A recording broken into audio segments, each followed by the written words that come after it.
धूप से तपी दोपहर में खेत के बीच जमींदार अपने चमचों के साथ खड़ा था।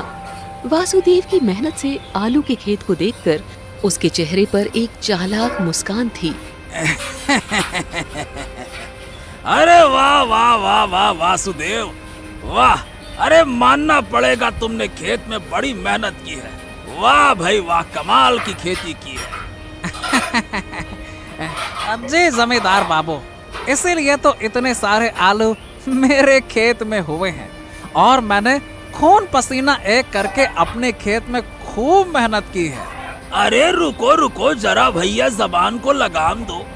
पहली बात तो ये कि जो तुम बार बार इसे अपना खेत कह रहे हो ना, ये कहना छोड़ दो। ये तुम्हारा खेत था, पर जब तक तुम मुझसे लिया हुआ कर्ज नहीं चुका देते, ये खेत मेरा है। जी जी जी जी जी जी मालिक, मुझसे भूल हो गई। अच्छा मालिक, मेरा मतलब है कि आपके इस खेत में इतनी अच्छी फसल हुई है, आप चिंता ना करें। इस फसल को मैं अभी बाजार जाकर बेच आता हूँ और आपको आपके पैसे चुका देता हूँ। ठीक है ना मालिक? फिर तो उसके बाद ये खेत मेरा हो जाएगा। हाँ, उसके बाद ये खेत तेरा हो जाएगा। वाह वाह वाह रे वासुदेव, बड़ा चतुर समझता है खुद को। तुझे पता भी है कि बीज बोने के लिए तू मुझसे वापस से फसल के नाम पर कर्ज ले गया था। बोल, याद है कि नहीं याद है? हाँ मालिक, मुझे याद है ना, मैं सारा कर्ज चुका दूंगा। अरे एक मिनट रुक जा भैया, पहले हिसाब किताब तो समझ ले। तुझे ये बराबर याद है ना कि तूने मुझसे 2-2 बार कर्ज लिया है, पर तू ये बात भूल गया कि साथ ही साथ तूने एक कागज पर अंगूठा लगाया था। बोल, लगाया था कि नहीं लगाया था? हाँ जमींदार बाबू, मुझे बहुत अच्छी तरह से याद है। आपने कहा था कि ये कर्ज के कागजात हैं, दनादन अंगूठा लगा दो। हमने लगा दिया। हाँ, बिल्कुल सही बात है। अब जैसा कि तूने कहा था कि तू कर्ज के बदले मुझे अपनी फसल की पैदावार देगा और उसी को मैं कर्ज और सूद के रूप में लेकर कर्जा माफ कर दूंगा। बोल, कहा था कि नहीं कहा था? हाँ, मतलब मैं भूल गया था जमींदार बाबू। ठीक है, तो आप अपने हिस्से की बोरियां ले लीजिए, बाकी मैं अपने साथ ले जाता हूँ। हाँ, जरूर, वो तो मैं लेकर ही रहूंगा। ए हरिया, इसके हिस्से की बोरियां इसके पास रख दे। जी मालिक। जमींदार के आदमी ने 2 बोरियां उठाई और वासुदेव के सामने रख दी। ये लो भैया, हो गया हिस्सा। अब तुम जा सकते हो वासुदेव। ठीक है, जाओ। हाँ, ये क्या है जमींदार बाबू, सिर्फ 2 बोरियां? मगर मेरे जमीन में तो बहुत पैदावार हुई है, लेकिन ये तो सिर्फ 2 बोरियां हैं। ज्यादा चतुर बनने की जरूरत नहीं है। तूने जिस कागज पर अंगूठा लगाया था, उसमें ये साफ साफ लिखा हुआ था कि तूने जो फसल उगाने के लिए नया कर्ज मुझसे लिया है, उसके बदले में तू मुझे अपनी सारी पैदावार सूद और मूलधन के रूप में देगा। हाँ, और उसके बदले में तू सिर्फ 2 बोरियां ही घर ले जाएगा। याद कर ले भैया, यही उस कागज में लिखा हुआ है और वही मैं कर रहा हूँ। ए भैया, ये जमींदार जग्गा का काम है, जग्गा का। सब काम लिखित में होता है, लिखित में। चाहे तो तू ये कागज ले जाकर मुखिया के पास जाके पूछ ले। तुझे पढ़ना नहीं आता तो तेरी गलती है, लेकिन मैं जो करता हूँ लिखित में करता हूँ, डंके की चोट पे करता हूँ। अब बोल। जमींदार साहब, मगर मैंने ऐसी 2 बोरियों वाली मांग तो आपसे कभी नहीं की थी। इस गरीब पर थोड़ा रहम करे मालिक, रहम करे। अरे 2 बोरी आलू लेकर मैं अपनी अगली फसल तक कैसे जिंदा रहूंगा? मुझ पर दया करे जमींदार बाबू, मेरी बीबी, मैं दोनों भूखे मर जाएंगे। चल हट यहाँ से। एक तो खुद शर्त रखता है और फिर अपनी बात से मुकरता है। जा यहाँ से, नहीं तो मेरे आदमी तुझे घर जाने लायक नहीं छोड़ेंगे।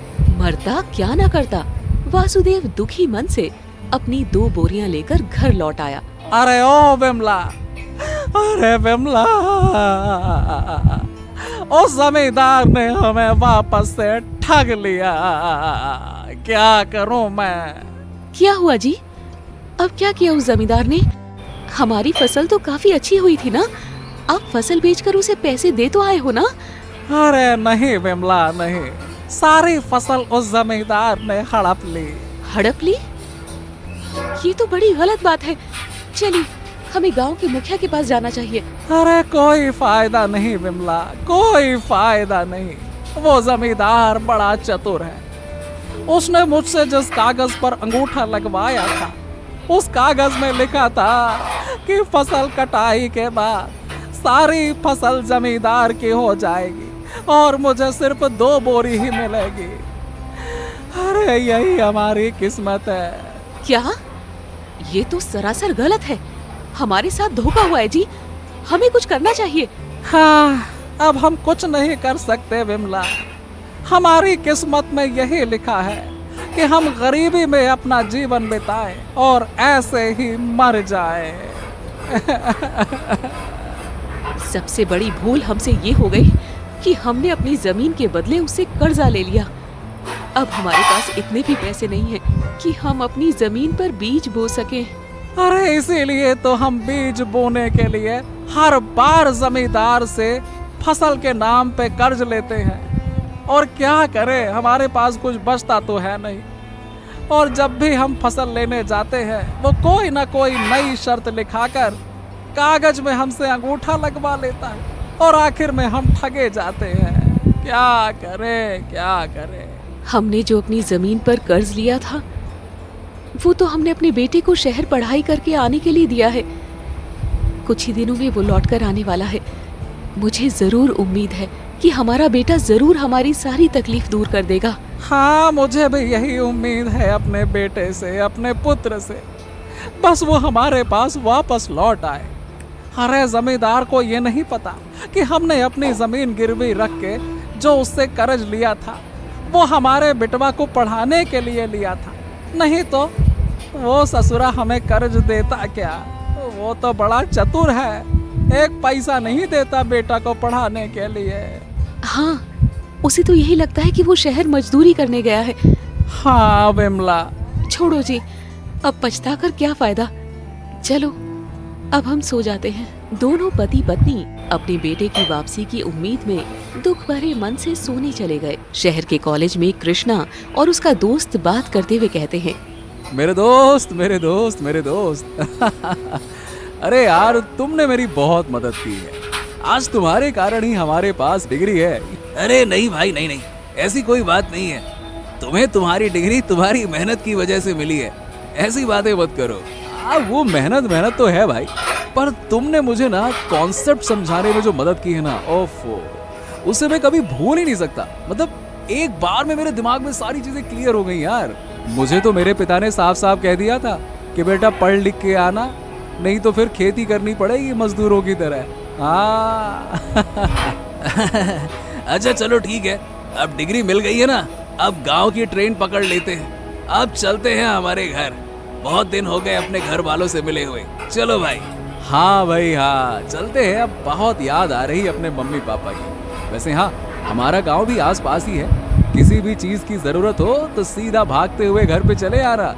ठीक है ना दोस्त, चलो। लंबे इंतजार के बाद आखिरकार कृष्णा अपने गांव पहुंचा। पिताजी, पिताजी, माँ, ओ माँ, देखो मैं लौट आया। अरे बाहर तो आइए।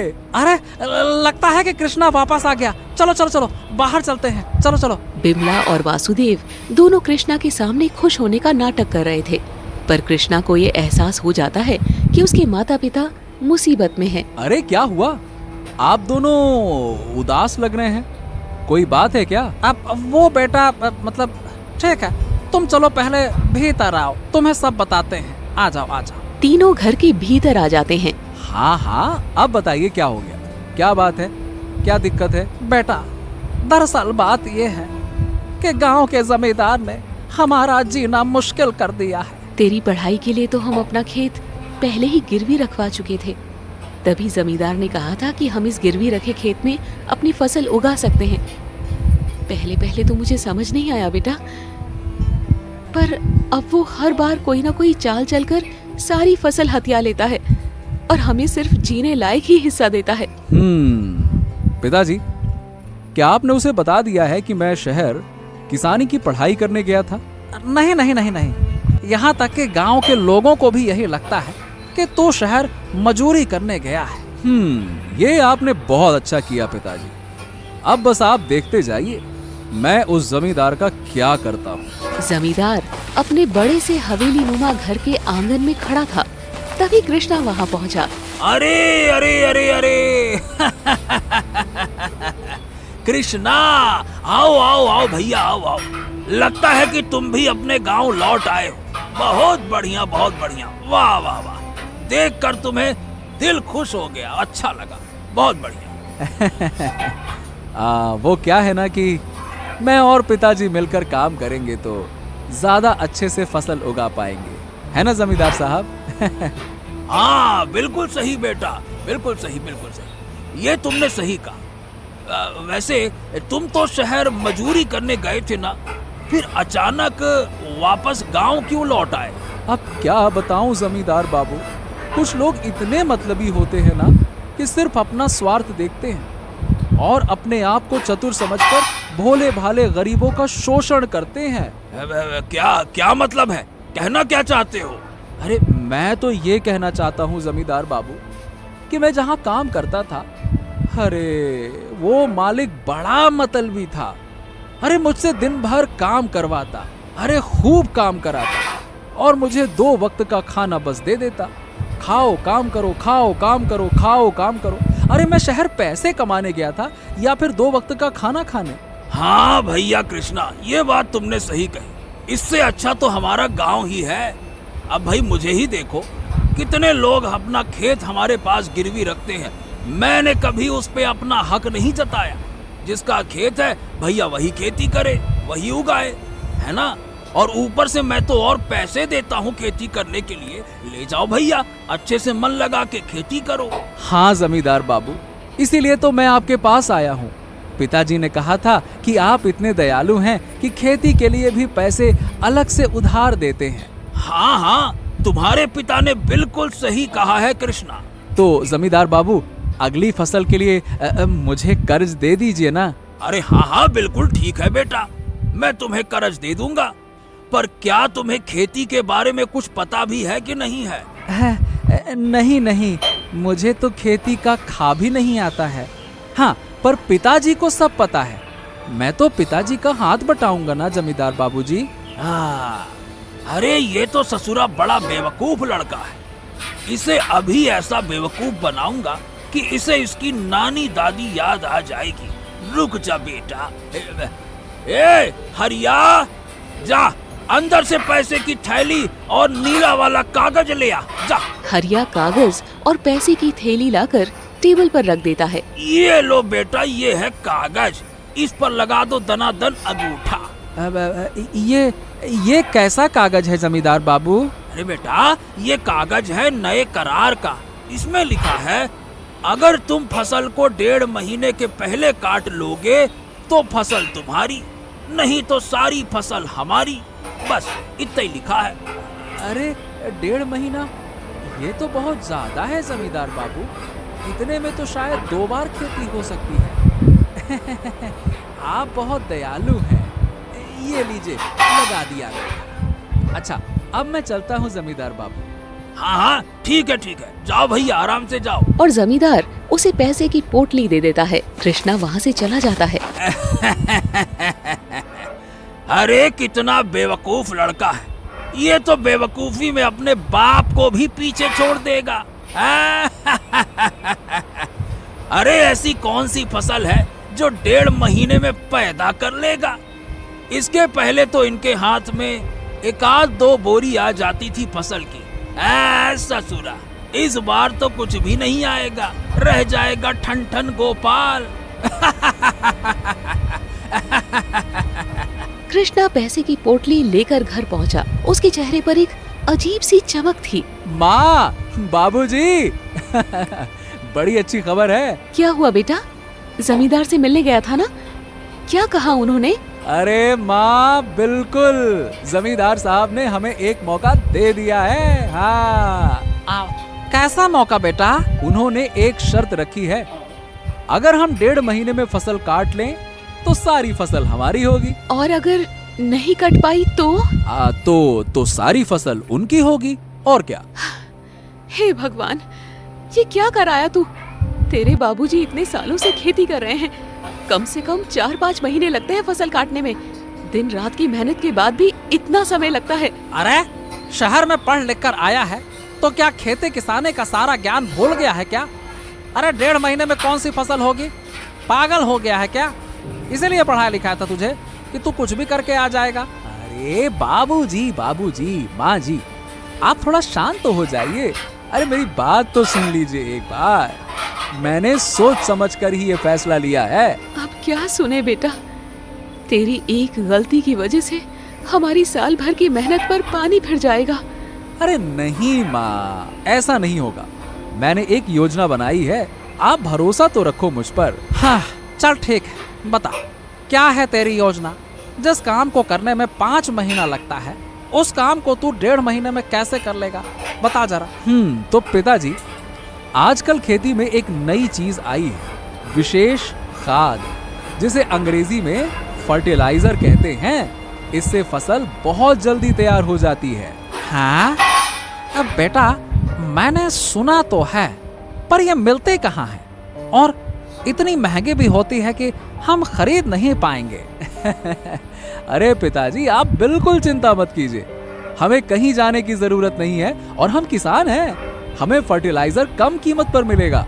आपने मुझे जो मोबाइल दिलाया था ना, उसी से हम ऑनलाइन फर्टिलाइजर मंगवा लेंगे। 3 से 4 दिनों में कंपनी वाले हमारे घर तक, यहाँ घर के दरवाजे तक पहुंचा के जाएंगे।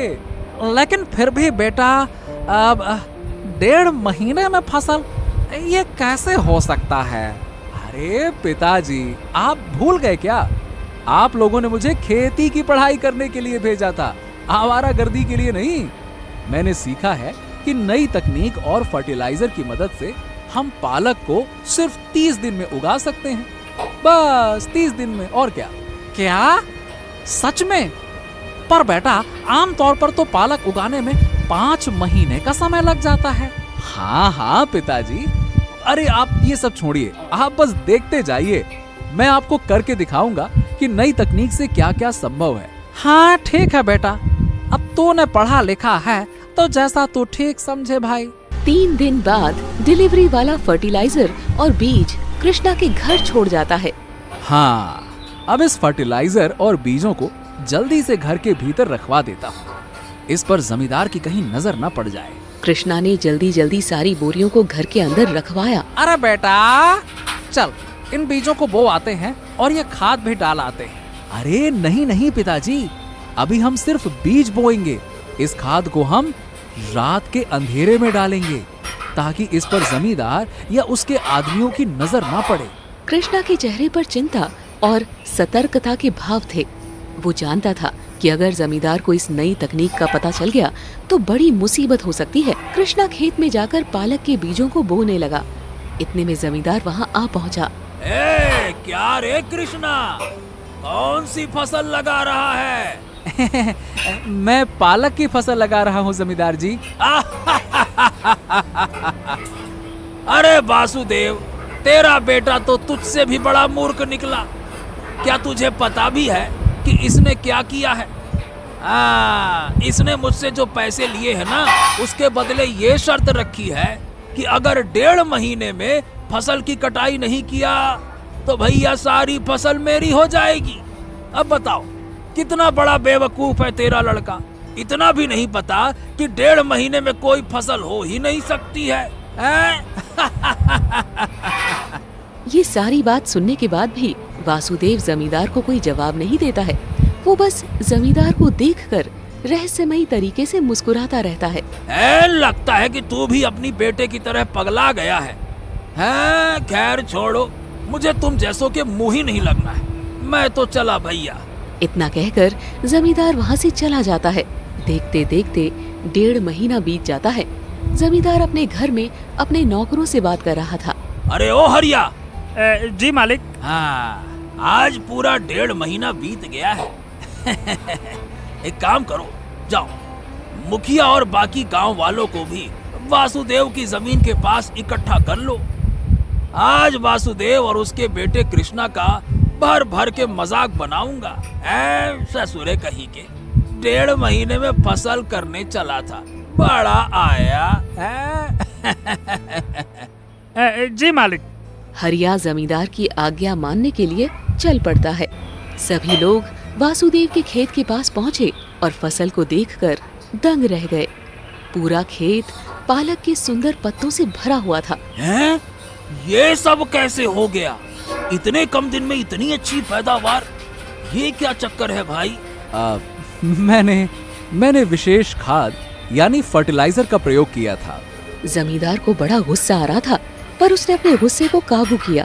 ओहो, वाह वाह वाह वाह, तुम तो बहुत बुद्धिमान हो कृष्णा। वाकई में ये तो तुमने करिश्मा करके दिखा दिया। बहुत बढ़िया, शाबाश। आज पहली बार जमींदार अपनी शर्त हारा था। उसके चेहरे पर बहुत गुस्सा था, लेकिन उसके शातिर दिमाग में एक नई तरकीब आई। वाह वाह कृष्णा, वाह वाह भाई, तुमने तो कमाल कर दिखाया। सच कहूँ तो मैंने तो तुम्हें कम आंक लिया था।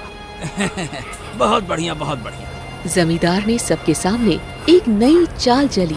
अब जैसा कि तुम जानते हो कि तुम्हारे खेत को तुम्हारे पिता ने मेरे पास गिरवी रखा है, तो मैं पूरे गांव के सामने तुम्हें एक अवसर देना चाहता हूं कि अगर तुम मेरी शर्त को पूरा करोगे तो मैं तुम्हारे खेत तुम्हें वापस कर दूंगा और सारा कर्जा भी माफ कर दूंगा।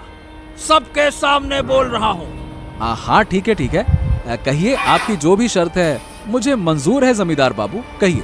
हाँ तो ठीक है, हरिया, वासुदेव और कृष्णा के कागज पर अंगूठा ले ले। वासुदेव और कृष्णा कागज पर अंगूठा कर देते हैं। जमींदार बाबू, शर्त क्या है वो तो बताइए। हाँ, तो शर्त ये है कि तुम जो फसल उगाओगे उसमें जमीन के 1 फुट नीचे की फसल मेरी और 2 फुट ऊपर की फसल भी मेरी। अब अगर तुम बाकी बची हुई फसल को बेचकर ज्यादा मुनाफा बनाते हो तो मैं तुम्हारी जमीन वापस कर दूंगा, सीधी बात है। और अगर नहीं कर पाए तो फिर भैया भूल जाना अपनी जमीन फिर। हाँ। जमींदार की इस शर्त को सुनकर सभी गांव वाले एक दूसरे की तरफ देखने लगे। है जमींदार बाबू, मेरे बेटे से गलती हो गई, उसे माफ कर दीजिए। ये भला कैसे संभव है कि नीचे और ऊपर की फसल आपकी हो और बाकी पैदावार को बेचकर हम ज्यादा पैसे कमा लें? अरे माफ कर दीजिए और इस शर्त को वापस ले लीजिए। ये तो असंभव शर्त है। नहीं नहीं नहीं नहीं भैया, बिल्कुल नहीं। एक बार तुमने कागज पर अंगूठा लगा दिया तो लगा दिया, अब ये वापस नहीं हो सकता। सोच लो अब। हे भगवान, हम तो बुरी तरह से फंस गए। मैंने जितना सोचा था ये जमींदार तो उससे भी ज्यादा चतुर निकला। अच्छा ठीक है भाई, तो अब तुम लोग फसल की तैयारी करो, मैं चलता हूँ। और हाँ, फसल का समय 5 महीना ही है। इस बार जितना समय चाहिए उतना समय लो। आप सच में बहुत दयालु हैं जमींदार बाबू।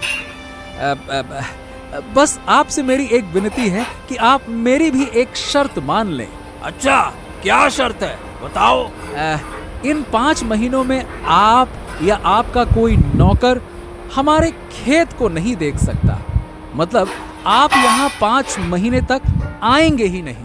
हाँ हाँ, जरूर जरूर, मैं इस शर्त को मानता हूँ। ठीक है, जैसा तुम कहो।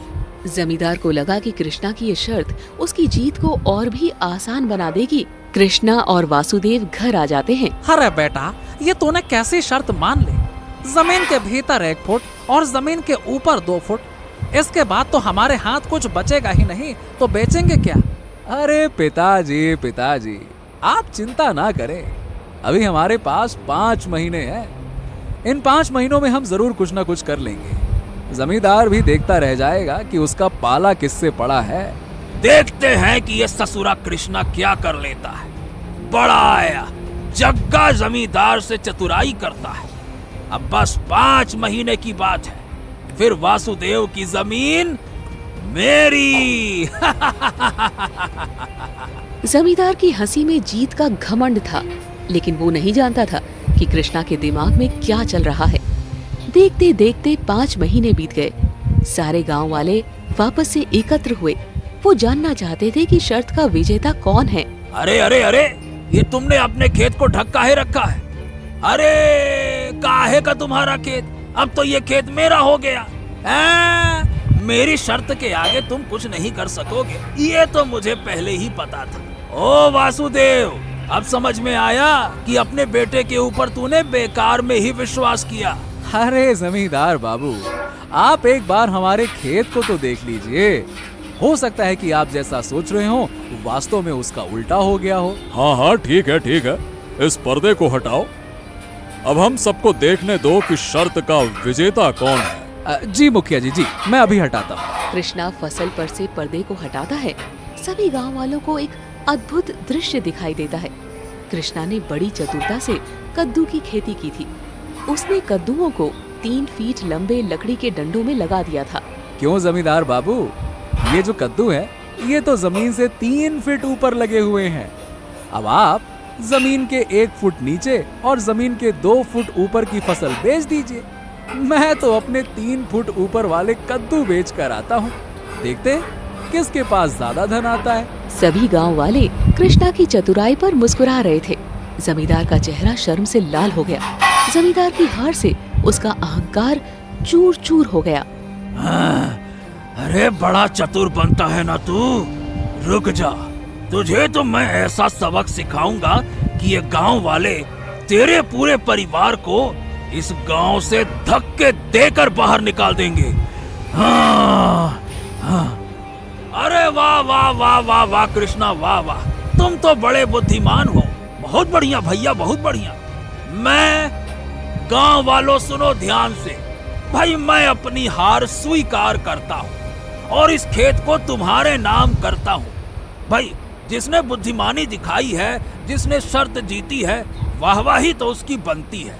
हाँ, तो आज मैं तुमसे बड़ा प्रभावित हुआ हूँ कृष्णा, और इसी खुशी में आज शाम को अपने घर में एक छोटी सी दावत, ध्यान से सुनो, अपने घर में एक छोटी सी दावत गांव के सभी मर्दों को देता हूँ।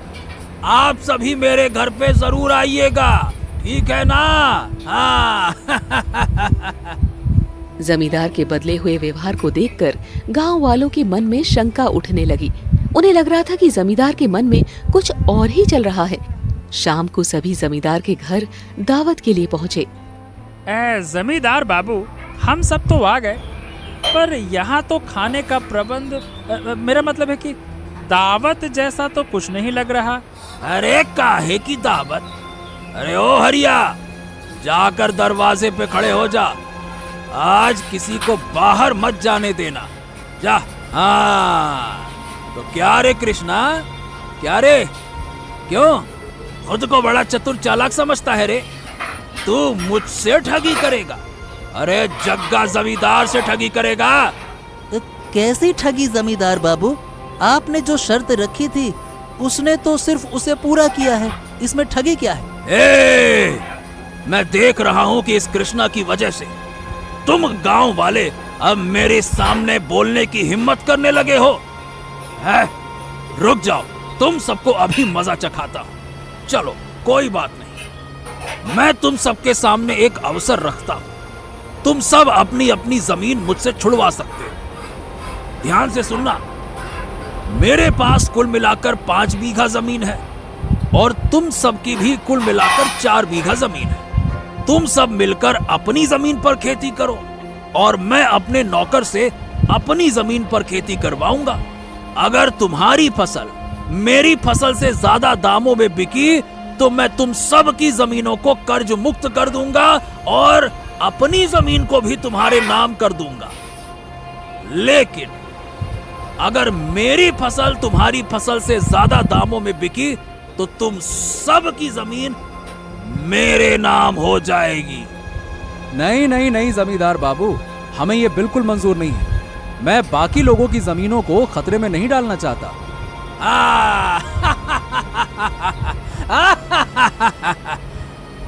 अरे ओ कृष्णा, जमींदार जग्गा पूछ नहीं रहा है, बता रहा है। ए हरिया, इन सब के जबरदस्ती कागज पर अंगूठा लगवा ले। चल जल्दी कर। जमींदार के नौकर सभी गांव वालों को धमकाकर जबरदस्ती कागजों पर अंगूठा लगवा लेते हैं। कमरे में सिर्फ डर और सन्नाटा था। भैया, आज का खाना तो बड़ा ही स्वादिष्ट था, मजा आ गया। मुझे तो बहुत मजा आया और उम्मीद करता हूँ कि आप सबको भी आज की इस दावत में बड़ा मजा आया होगा। ये आप बहुत गलत कर रहे हो जमींदार बाबू। अरे ओ, गलती तो तूने की है अपनी चतुराई दिखाकर। अब देख मैं तुझे तेरे ही खेल में कैसे हराता हूँ। अब मैं भी उस फर्टिलाइजर का इस्तेमाल करूंगा और मेरे पास तो पैसों की कोई कमी ही नहीं है, हैं? जितना मन उतना फर्टिलाइजर इस्तेमाल करूंगा, लेकिन इस शर्त को जीत कर रहूंगा। हाँ। जाओ सब लोग। सारे गांव वाले चुपचाप बाहर निकलकर वे एक जगह इकट्ठा हुए। उनके चेहरों पर चिंता और गुस्सा दोनों साफ झलक रहा था। अरे अब क्या होगा भाई, जमींदार ने तो हमें अपनी चाल में फंसा लिया। अरे धोखेबाज कहीं का, दावत के नाम पर बुलाकर हमारी जमीनें हड़पने की साजिश रच ली। अरे रुको रुको रुको रुको, मेरे दिमाग में एक विचार आया। मेरा एक दोस्त है सुखिया। सुखिया? कौन सुखिया बेटा? काका, कॉलेज में मेरा सबसे अच्छा दोस्त था।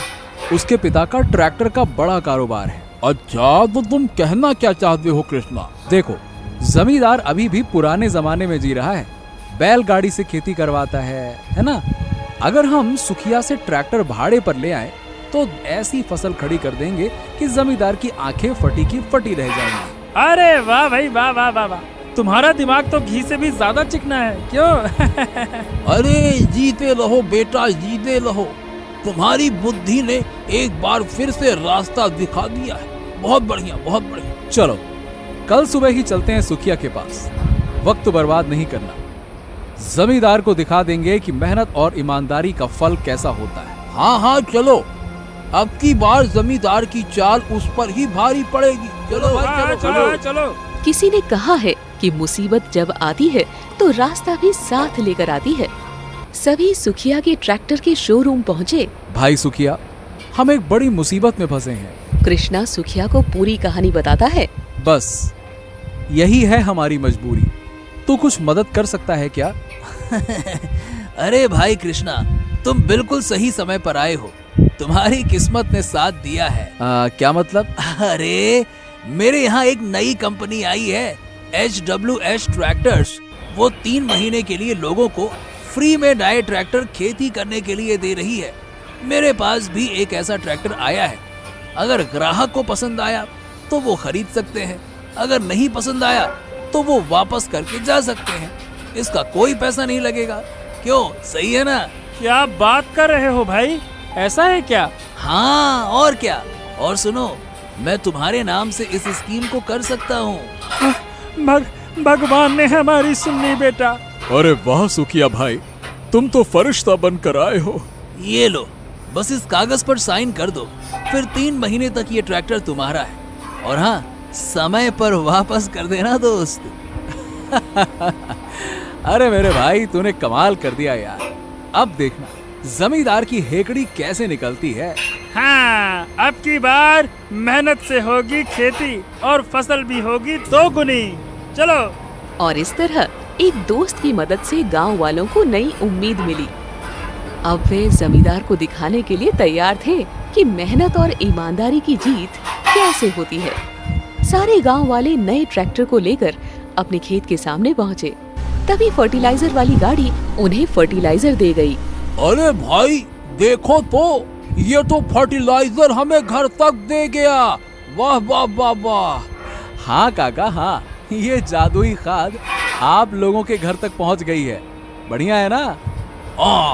बढ़िया है बेटा, बढ़िया है। ये सब इतनी जल्दी कैसे? अरे मैंने ऑनलाइन ऑर्डर किया था काका। अब तो जमाना बदल गया है, ऑनलाइन का जमाना है। लेकिन बेटा बीज कब तक आएंगे? हाय राम, मैं तो बीज ऑर्डर करना भूल गया पिताजी। अरे बाप रे, अभी जाकर करता हूँ। पहले इन खाद की बोरियों को घर के भीतर रख लेते हैं। अरे रहने दो यहीं, कौन ले जाएगा इन बोरियों को?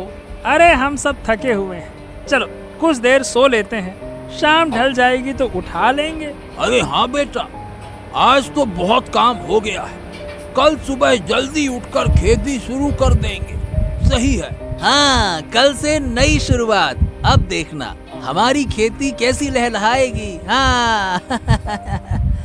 थकान से चूर गांव वाले अपने अपने घरों की ओर चल पड़े। थकान इतनी हो गई थी कि वे बोरियां अंदर रखना भूल ही गए। दूर कहीं कोई काला साया चुपके से इन बोरियों को देख रहा था। अंधेरी रात में जमींदार के दरबार में जमींदार बाबू, जमींदार बाबू। क्या रे हरिया, इतनी रात को हाफ क्यों रहा है? क्या हो गया? अरे जमींदार बाबू, गांव वाले तो बड़े चतुर निकले। उन्होंने तो अच्छी मात्रा में खाद खरीदी है और क्या हो गया? अरे बाबू, उनके पास एक नया ट्रैक्टर भी है। क्या ट्रैक्टर? अरे इतने पैसे कहाँ से आ गए उनके पास रे? मालिक शायद भाड़े पर लिया होगा। हाँ, पक्का भाड़े का ही होगा, नहीं तो इन लोगों के पास भला इतने पैसे कहाँ? मालिक, अगर इनके पास ट्रैक्टर है और खाद भी, तो ये तो हमारी फसल को आराम से हरा देंगे।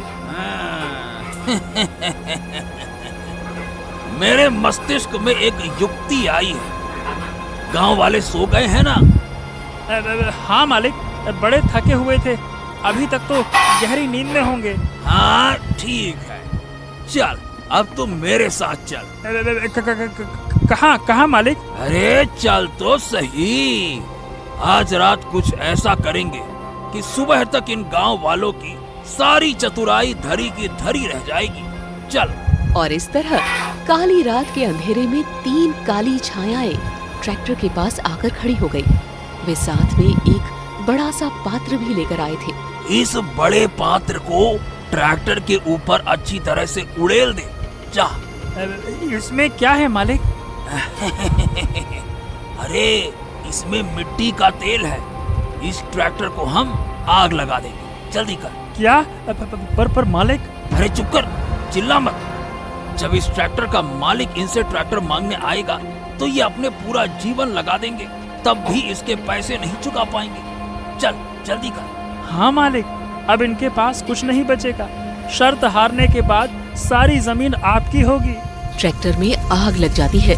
हाँ, अब देखता हूँ ये किसी भी कीमत पर नहीं जीत सकते। ये तो हार चुके हैं। मालिक चलिए चलिए, अब घर चलते हैं, कहीं किसी को शक न हो जाए। जल्दी चलिए। अरे रुको रुको रुको, इतनी जल्दी क्या है? सुनो, इन फर्टिलाइजर की बोरियों को कौन उठाएगा? हैं? जल्दी रखवाओ। जी मालिक, जी जी। इन्हें हवेली में रखवा दो, हमें खाद खरीदने की जरूरत भी नहीं पड़ेगी। दूर से आग की लपटें आसमान को छूने लगी और 3 काली छायाएं चोरी किए हुए खाद की बोरियों के साथ अंधेरे में विलीन हो गई। रात के सन्नाटे में एक ट्रैक्टर की चीखें गूंज रही थी, जैसे वो गांव वालों को जगाना चाह रहा हो। क्या गरीब किसान अपनी जमीन हार जाएंगे? क्या बेईमानी की होगी जीत, या फिर कहानी लेगी एक ऐसा मोड़ जो हर किसी को चौंका देगा? चलिए दोस्तों, अगले भाग की एक छोटी सी झलक देख लेते हैं।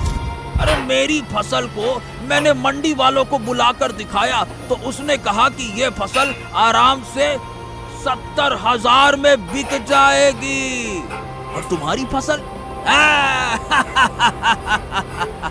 उसके तो कोई 20,000 भी नहीं मिलेंगे भैया। अब तो सब भाई मेरा है, सीधी बात है। तभी उस जगह सुखिया एक अंग्रेज व्यक्ति के साथ आता है। उसकी आंखें जले हुए ट्रैक्टर पर पड़ी।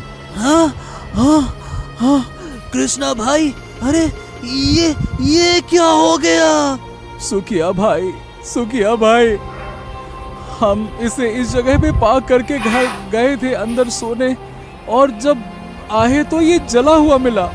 भाई भाई ये 10 लाख रुपए का था यार। क्या 10 लाख का? ठीक है भाई, मैं कुछ भी करके तुम्हारे पैसे दे दूंगा, लेकिन ये मत सोचना कि मैंने तुम्हारे पैसे खा लिए हैं।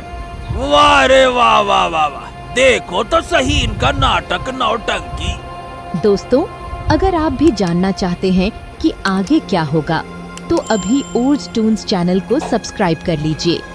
बेल आइकन को दबाना मत भूलिएगा ताकि अगला भाग सबसे पहले आप तक पहुंचे। मिलते हैं अगले भाग में बहुत जल्द।